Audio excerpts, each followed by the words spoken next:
Attack of the Jack-o'-lanterns.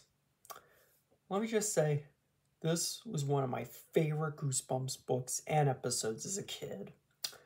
I mean, although it's kind of fallen out from one of my favorites, I still enjoy it. Yeah. So what's the plot? So basically, we have this girl named Drew and her best friend Walker, and they're 2 years ago, their Halloween was ruined by a cruel prank these two kids named Lee and Tabby pulled on them, so they want to get back at them. And they enlist the help of Drew's friends, these twins named Shane and Shauna, to come up with the ultimate Halloween prank. Yeah.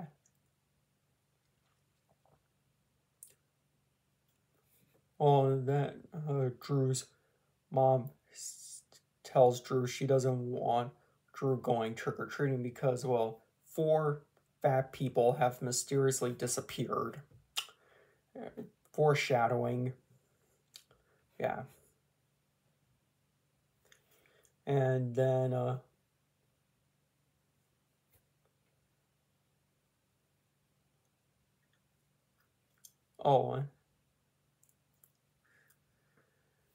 then Halloween comes. So they invite Lee and Tabby to go trick-or-treating with them. Yeah. And everything seems to be going fine at first. Then these 2, pumpkin-headed creatures pop out and tell them, if you want to trick-or-treat, come with us. We know a much better neighborhood. So they follow them and go to this strange neighborhood that they've never seen before, the kids. And they go trick-or-treating in it. But then it starts to get late. And then they say, we want to leave. And the pumpkin heads say, no, you can't leave. You must trick-or-treat forever. Yeah. And it kind of goes on. And then, let's just say Lee and Tabby get scared to death. Yeah, and let's just say we find out that Shane and Shauna are not from this world, let's just say. And that's essentially Attack of the Jack-o'-lantern. So what are the positives with the book? I say that I really enjoy the Halloween vibe of this book. You get a good sense of why Drew loves the Halloween so much and how much Lee and Tabby have ruined it for her. And you see how she wants to get back at them. Yeah, and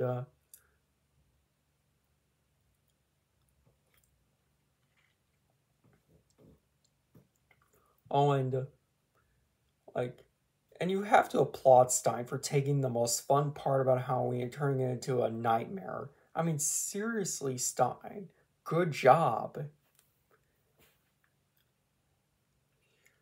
Yeah.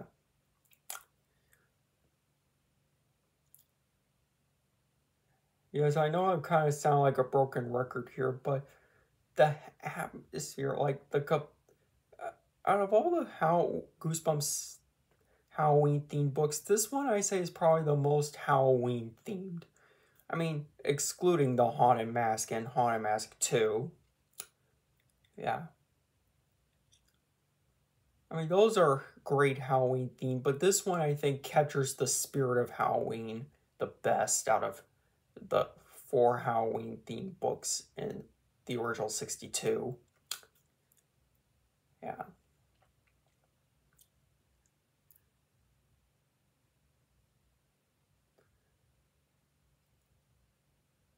And there are a couple negatives, like the first half of the book is just like flashbacks and like exposition about Lee and Tabby and how much they ruin Halloween for Drew and Walker and Shane and Shauna. Yeah, that kind of felt like, I mean, one flash, and then there's like this, Drew daydreams about being captured by an old couple that collects trick-or-treaters. Yeah. I mean, it does come off as more like filler. But once the pumpkin heads come into the book, that's when it gets very entertaining and suspenseful. Yeah. And another negative, the twist at the end, well, let's just say it comes completely out of nowhere. Yeah, it kind of catches you off guard. I mean, it's an interesting, unique twist, but as I said, it comes completely out of nowhere. Yeah.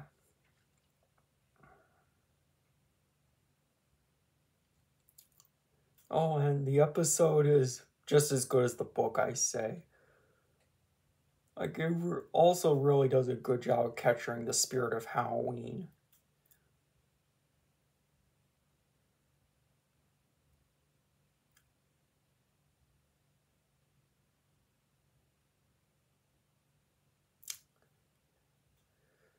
And, I mean, as someone who carves pumpkins around Halloween, I mean, I really like this book and the jack-o'-lantern bits. Oh, yeah. Attack of the Jack-o'-lantern, I say, is a very good Goosebumps Halloween book. And if you haven't read it, I highly recommend you do. So yeah, anyways, thanks for watching and subscribe.